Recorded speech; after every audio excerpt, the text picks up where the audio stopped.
Bonjour et bienvenue sur Vite Mont Blanc. Merci de nous rejoindre. Nous sommes le mercredi 9 mars dans l'actualité ce soir. Sa dernière édition avait été annulée. Le Cimodec, le salon du décolletage, est de retour. Il a ouvert ses portes mardi et accueille plus de 300 exposants. Lucas Ruche s'est promené dans les allées de Roche Expo. Et puis, ils ont bloqué le principal carrefour d'Albins. Le personnel de l'EHPAD est en colère. Il ne touche plus la prime prévue au Ségur de la Santé depuis plusieurs mois. Ils se sont donc manifestés à Albins et Manon Touati a suivi leur mouvement. Après 4 ans d'absence, donc, le Cimodec, le plus grand salon français du décolletage et de la mécanique de précision, est de retour. Il s'est ouvert hier à La Roche-sur-Foron. Entre la pandémie mondiale et la guerre actuelle en Ukraine, les enjeux ont bien changé pour les entreprises. La production Made in France est de plus en plus plébiscitée.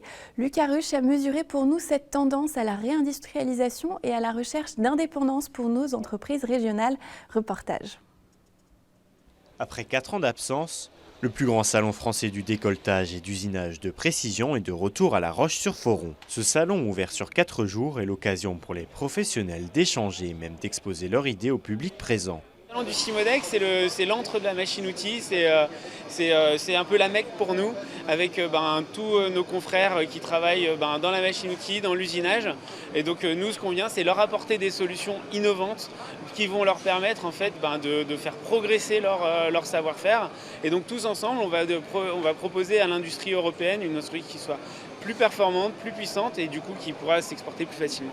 Chaque entreprise est donc venue au Cimodec pour trouver des solutions pour accélérer leur relance économique, fragilisée par les 2 ans de crise passée. Dans l'industrie du décolletage et dans la vallée de l'Ave et dans les Pays de Savoie, on a l'habitude de résister et de résilience. Donc je pense que cette nouvelle crise ou ces crises successives vont trouver forcément des points de sortie et des nouvelles aussi production, des nouvelles techniques et des nouveaux marchés, parce que diversification, aujourd'hui la Haute-Savoie représente 5% du marché mondial du décolletage, donc il y a encore 95% à prendre ailleurs, et pas que dans l'automobile. Avec la hausse du prix des matières premières et donc des importations, les multinationales ont compris l'importance de développer encore plus rapidement la réindustrialisation et l'autonomie française de certaines usines du département. On voit, c'est vrai, une certaine évolution dans toute la partie production, où maintenant on est quand même beaucoup plus sensible peut-être sur un point de vue déjà écologique par exemple, et sur aussi une volonté quand même de produire beaucoup plus localement. C'est quand même un discours qui revient énormément. Les pouvoirs publics ont quand même beaucoup aidé aussi à véhiculer un message sur le fait qu'il fallait qu'on essaye de ramener de la production en France. Et on voit qu'il y a un élan qui se crée. Alors ça ne va pas se faire en un mois, en une année, ça va prendre du temps. Mais on sent quand même une volonté de la part des industriels à produire et installer des machines, des lignes de production localement ou en France ou en Europe. On travaille énormément à l'international, mais aussi il y a beaucoup de choses, beaucoup d'industriels qui ont pris conscience qu'on ne pouvait pas dépendre des pays. Donc on parle de plus en plus de relocalisation, de réindustrialisation de la France.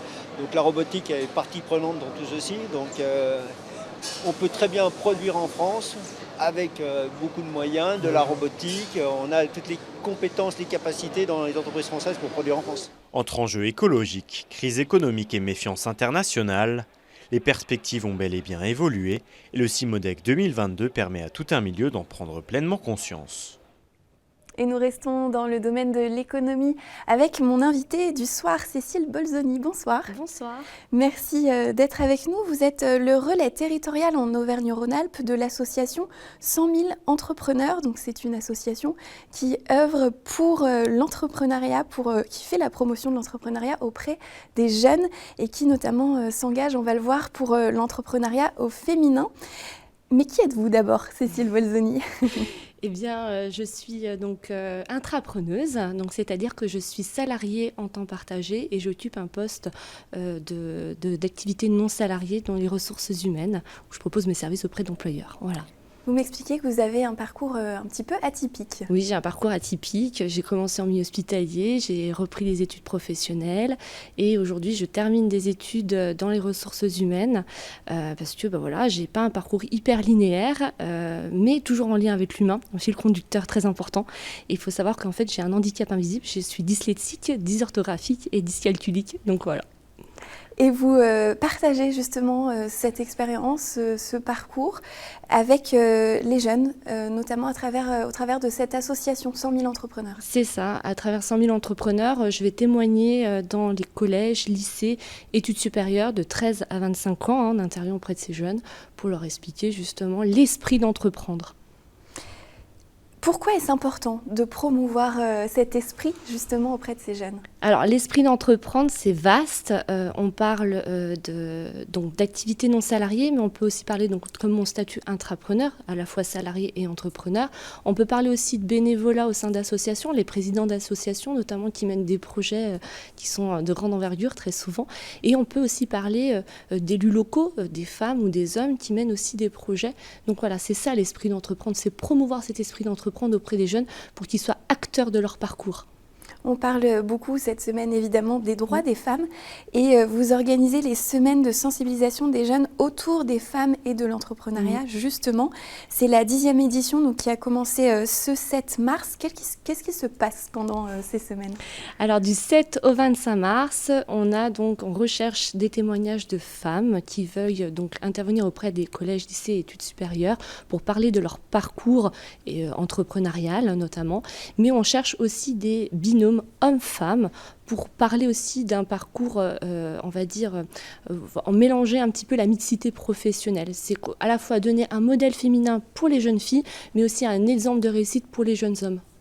Vous qui avez déjà témoigné auprès de ces jeunes filles, jeunes garçons, comment ils réagissent, comment ils perçoivent tout ça ? Quel retour vous avez ? Par rapport à mon parcours, ils se disent « Ah ouais, en effet, tout est possible ». Donc c'est pour ça qu'en fait aujourd'hui, quand j'interviens dans les lycées ou collèges, ils se disent, voilà, ils me posent des tas de questions, comment j'ai réussi à rebondir sur diverses situations. Et je leur dis que sur un malentendu, tout peut marcher. C'est une belle philosophie. Comment ça se passe concrètement ? C'est l'organisation de ces témoignages dans les écoles. Est-ce que ce sont les écoles qui vous contactent ? Alors c'est les écoles qui nous contactent. Il faut savoir qu'il faut s'inscrire sur la plateforme 100 000 entrepreneurs en tant qu'entrepreneur. Vous devriez valider votre profil et du coup visualiser une courte vidéo qui donc consolidera votre adhésion chez 100 000 entrepreneurs qui est bien sûr qui est bénévole. Et à partir de là, vous pourrez intervenir dans les collèges ou lycées sur demande d'enseignants qui eux aussi créent leur profil sur la plateforme 100 000 entrepreneurs. Quels sont les résultats ? Est-ce que il y a, donc on l'a dit, c'est la 10e édition. Est-ce que vous retrouvez des jeunes qui se lancent ou qui reviennent chercher des conseils après ces interventions dans les classes ? Alors oui, j'en ai un paquet qui me suit sur LinkedIn du coup, qui me demande des conseils sur leur CV, savoir si j'ai des relations avec des employeurs qui pourraient les aider, notamment sur l'alternance ou comment promouvoir leur parcours en fait, parce que c'est des jeunes qui sont sans expérience mais qui ont des compétences transférables et du coup je leur dis, vous avez forcément fait des choses dans votre vie de jeune, ne serait-ce que sur le plan associatif ou ne serait-ce que comme ça pour aider vos parents, vos proches, faut les mettre en avant. Du coup, je les aide souvent à promouvoir un peu plus leur profil de façon un petit peu plus globale. Est-ce qu'on a des entrepreneurs en herbe plutôt actifs, enfin en Pays de Savoie, on a un riche tissu de futurs entrepreneurs ? Moi, je pense qu'aujourd'hui, les jeunes ont besoin de sens et ils ont besoin de s'imaginer des choses et de se dire que n'importe quel secteur, de s'orienter dans n'importe quel secteur pour se dire que tout est possible en fait. Et aujourd'hui, je pense qu'on est dans un acte où on fait mûrir les choses et il y a un bel avenir qui est en train de se tracer devant nous, en effet. Et il faut savoir qu'en fait, l'année dernière, 100 000 entrepreneurs a sensibilisé 7 000 jeunes. On est la première région, donc, à sensibiliser les jeunes. Et cette année, on est prêt bientôt à 9 000 jeunes à sensibiliser, donc une augmentation de 18%. On vous souhaite beaucoup de courage pour cette beaucoup. opération. Merci beaucoup, en tout cas, Cécile Bolzoni, d'être venue nous voir et à très bientôt. Merci, au revoir. Dans l'actualité également, ouvrage emblématique de la Haute-Savoie, les ponts de la Caille vont gagner en visibilité. Le département vient d'inaugurer un tout nouveau carrefour giratoire à Cruseilles, à 2 pas de l'édifice classé monument historique. Ces travaux d'un coût total de plus de 2 millions d'euros ont eu pour but de sécuriser et de fluidifier le trafic plutôt dense sur cette route départementale. Les élus ont inauguré l'ouvrage ce mercredi matin et je vous propose d'en écouter certains au micro de Lucas Ruche.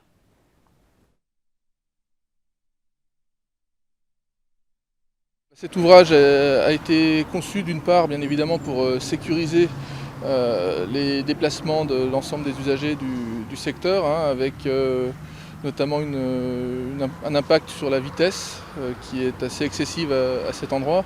Et puis cet ouvrage va aussi permettre de mieux desservir les 2 ponts de la Caille et ce site emblématique des ponts de la Caille qui accueille aujourd'hui plus de 100 000 visiteurs par an et qui a vocation à se développer dans les années à venir en lien avec les nouvelles activités qui seront proposées par la communauté de communes du pays de Cruzaille. Cet ouvrage, on l'attendait principalement, nous, pour desservir correctement le site des Ponts de la Caille, sécuriser l'accès à l'espace touristique et puis également pour rejoindre la RD depuis la voie communale de Chevaudet, parce qu'étant donné la circulation très importante, c'était très compliqué pour couper la route pour les habitants.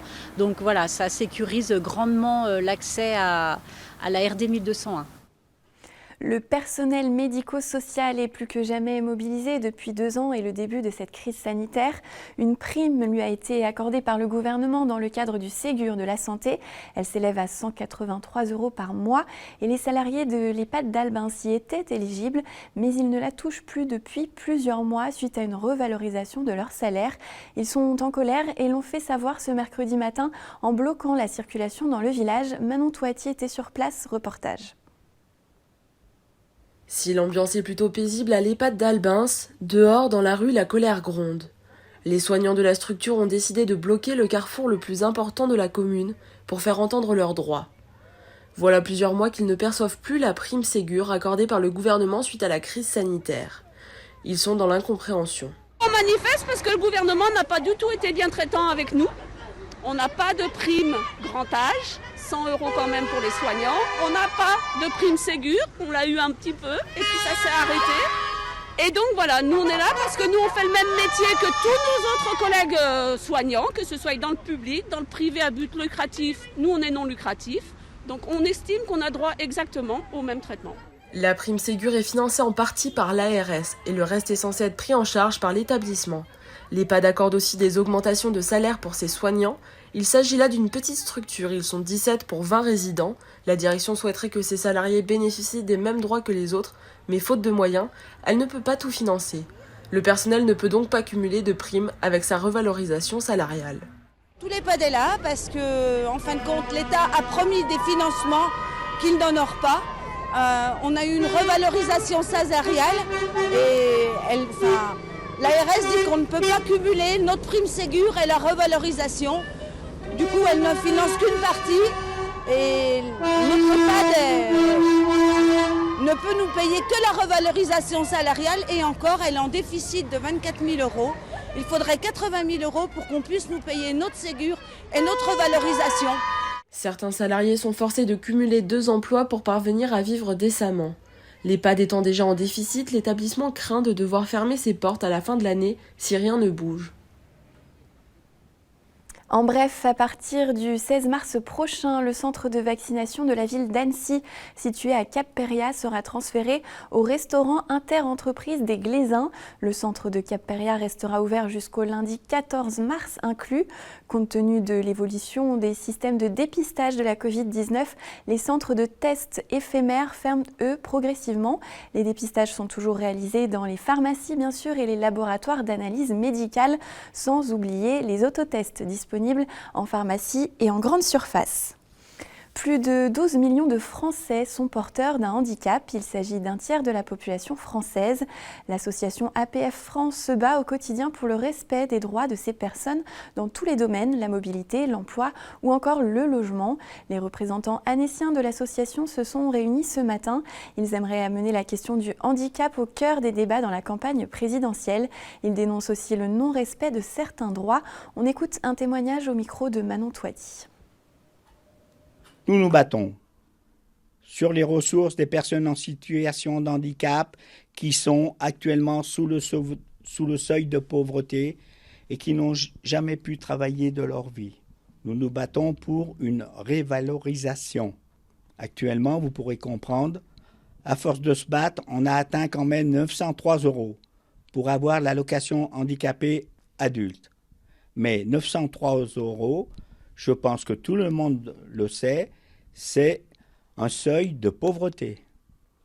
Donc nous demandons et nous exigeons d'être au-dessus du seuil de pauvreté, afin de pouvoir vivre, s'habiller, manger, pouvoir habiter un logement décent. Nous voudrions modifier la loi Elan, qui, en son article 64, met pour les personnes en situation dans leur logement un taux de 20% d'accessibilité seulement, alors que la loi du 11 février 2005 prévoyait 100%. Donc en fait, pour nous, nous ne sommes vraiment pas contents que les lobbies du bâtiment aient gagné par rapport à ce sujet. Mais nous continuerons toujours à nous battre pour pouvoir accéder correctement dans un logement, mais dans toutes les pièces. Je vous parlais hier de l'épisode de pollution dans la vallée de l'Arve. Eh bien, l'épisode se poursuit. Le bassin est toujours placé en vigilance jaune. Et désormais, l'épisode touche également le bassin lémanique avec une vigilance orange. Vous retrouvez toutes les informations sur le site haute-savoie.gouv.fr. Et place à la chronique des Jeux paralympiques avec Sébastien Germain. Bonsoir Seb. Bonsoir Victoria.